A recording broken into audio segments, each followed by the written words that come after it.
सावरकर पर सीएम भूपेश बघेल का एक बड़ा बयान सामने आया है। आजादी की लड़ाई में कई नेता जेल गए, ये कहना उनका, लेकिन जेल जाने के बाद सावरकर क्रांतिकारी नहीं रहे, ये भी उनका कहना। सावरकर अंग्रेजों के मददगार बन गए, ये सीएम भूपेश बघेल ने बड़ा बयान दिया है। भगत सिंह फांसी पर चढ़े लेकिन अंग्रेजों से माफी नहीं मांगी। गांधी, नेहरू, पटेल सभी जेल गए, लेकिन इनमें से किसी ने माफी नहीं मांगी, मगर सावरकर ने माफी मांगी। सावरकर जेल गए और उन्होंने माफी मांगी, जिसके बाद वो अंग्रेजों के मददगार बन गए, ये कहना सीएम भूपेश बघेल का। तो एक बड़ा बयान यहां पर सामने आया है, एक बड़ा बयान सीएम भूपेश बघेल ने दिया है। लगातार इस पर बयानबाजी हो रही है और अब सीएम भूपेश बघेल का एक बड़ा बयान। सावरकर पर जेल जाने के बाद क्रांतिकारी नहीं रहे सावरकर।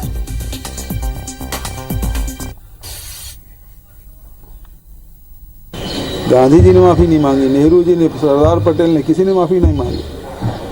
यदि सावरकर देखना है तो दो हिस्सों में देखना पड़ेगा। जब वो जेल गए उसके पहले सावरकर क्रांतिकारी थे और उसके बाद जब जेल गए तो फिर वो लगातार माफी मांगने लगे और अंग्रेजों से उन्होंने वजीफा भी लिया 60 रुपया।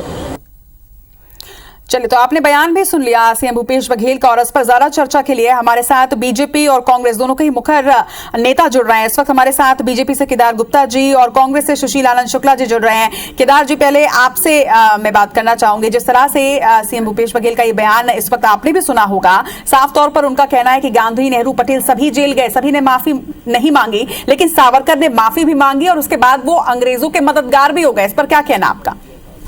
देखिए, सीधी बात है कि इतिहास को और क्रांतिकारियों के विचार को, क्रांतिकारियों की भावना को इस प्रकार से कांग्रेस के नेता, हमारे मुख्यमंत्री भूपेश बघेल जी तोड़ मरोड़ कर प्रस्तुत करते हैं, ये अच्छी बात नहीं है। ये क्रांतिकारियों का अपमान है।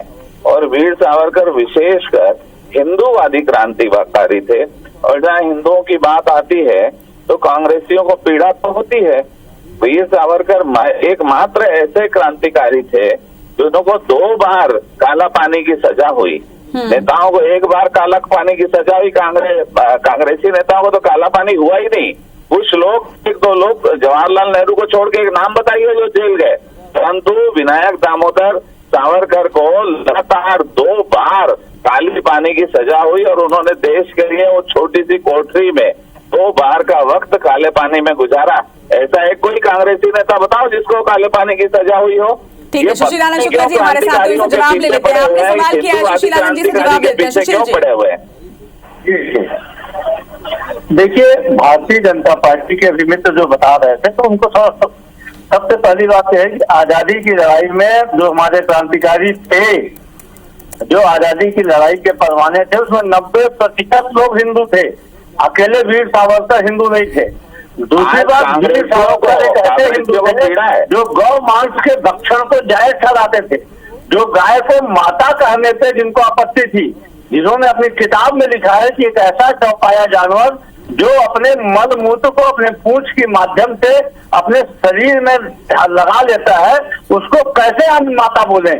ये वीर सावरकर बोले हैं। हिंदू धर्म में जिस गाय की पूजा की जाती है उसके बारे में। अब दूसरी बात, उनके क्रांतिकारी पा जाते हैं। निश्चित तौर पर वीर सावरकर को मैं क्रांतिकारी मानता हूँ, लेकिन क्रांतिकारी होने के बाद जिस प्रकार से उन्होंने अंग्रेजों से चाटुकारिता की, अंग्रेजों से माफी मांगी, काला पानी की उनको सजा मिली 50 साल के लिए, 10 साल में ही रिहा कर दिए गए। उन्होंने अंग्रेजों से माफी मांगी, लिखित में माफी मांगते हुए कहा कि हम अंग्रेजी सरकार से निवेदन करते हैं कि अपने इस नालायक पुत्र को एक बार माफ करें। और उस माफी की बदौलत न सिर्फ उनको छूट मिली बल्कि 60 रुपए पेंशन उनको मिलता था। उस समय कलेक्टर की तनख्वाह के बराबर वीर सावरकर को पेंशन मिलता था।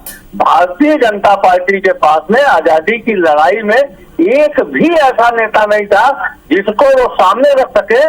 तो मजबूरी में सावरकर को सामने रख के सावरकर का यशोगान करते हैं, जबकि सावरकर की कायरता से पूरा इतिहास भरा पड़ा है। राहुल गांधी जी ने जो उल्लेख किया है वो इतिहास के पन्नों को दिखाया है, तो भारतीय जनता पार्टी तिलमिला गई है।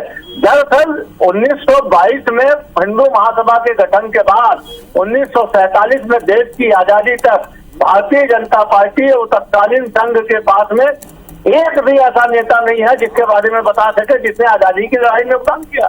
मैं तो यहाँ तक बोलता हूँ कि जिनके नाम पे इन्होंने देश के सारे संस्थान, गलियों, चौराहों, योजनाओं को कर दिया।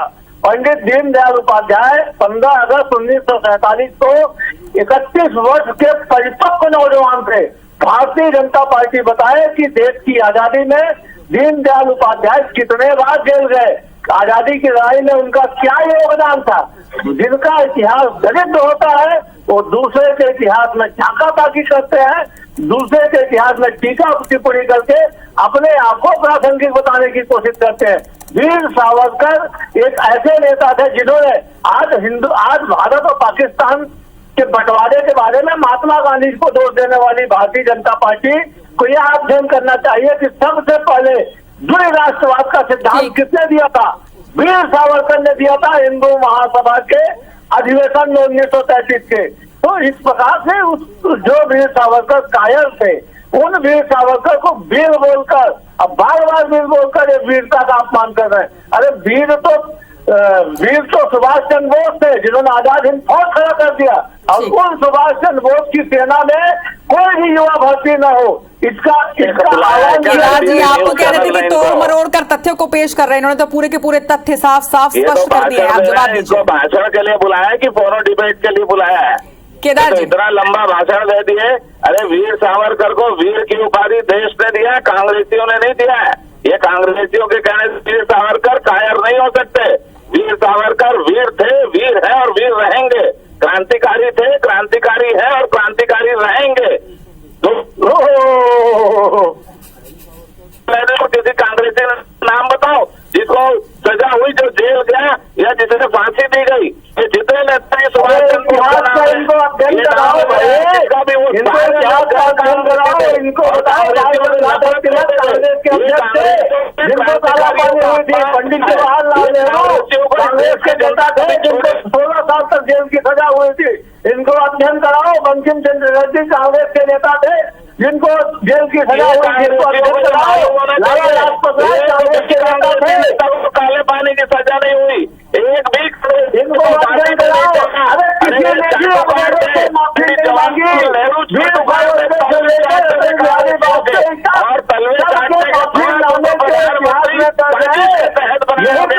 सुशील जी, अपनी बात रखने दीजिए उन्हें। सुशील जी, अपनी बात रखने दीजिए केदार जी को, फिर आप जवाब दीजिए। वीर सावरकर के बारे में पूरा पढ़ लिया अच्छे से। नहीं, उनका सीधा सीधा आरोप है कि उन्होंने माफी मांग ली थी बाद में, इस पर आप क्या कहेंगे? भाई सीधी बात है, एक भी कांग्रेसी को फांसी की सजा नहीं हुई, एक भी कांग्रेसी को काला पानी की सजा नहीं हुई, एक भी कांग्रेसी जवाहरलाल नेहरू जी को छोड़कर कोई जेल नहीं गया। अरे तो ये किसकी आजादी की लड़ाई की बात कर रहे हैं? और वीर सावरकर को 2 बार काले पानी की सजा दी गई, 2 बार वो काला पानी में रहे। किसी योजना के तहत अगर कोई काम किया होगा तो ये कांग्रेसी उस योजना का दुरुपयोग कर रहे हैं। मैं निश्चित रूप से कहूंगा कि वीर सावरकर वीर थे, वीर है और वीर रहेंगे। ये कांग्रेसियों के कहने से, ऐसे क्रांतिकारियों को जो ये कह रहे हैं डरपोक से, मैं ये कांग्रेसियों की निंदा करता हूँ। और मैं निश्चित रूप से राहुल गांधी जी और मुख्यमंत्री भूपेश बघेल जी की भी निंदा करता हूँ जो क्रांतिकारी को डरपोक कह रहे हैं। किसने अधिकार दे दिया ये कांग्रेसियों को डरपोक कहने का? उस समय कौन सी परिस्थितियां लगता है? क्या काला पानी ये कांग्रेसी गए थे? कौन गया था काला पानी? बताओ। 2 बार काला पानी वीर सावरकर गए थे। कैसी बात कर रहे हैं? क्रांतिकारियों का अपमान नहीं सहेगा हिंदुस्तान, ये बात नोट करके रख ले। ये आजादी की लड़ाई और आजादी की जंग शायद हमने जीत ली, देश आजाद हो गया, लेकिन आजादी की लड़ाई पर जुबानी जंग आज भी लगातार जारी है। आप दोनों ने अपना अपना पक्ष रखा, इसके लिए आप दोनों का बहुत बहुत शुक्रिया।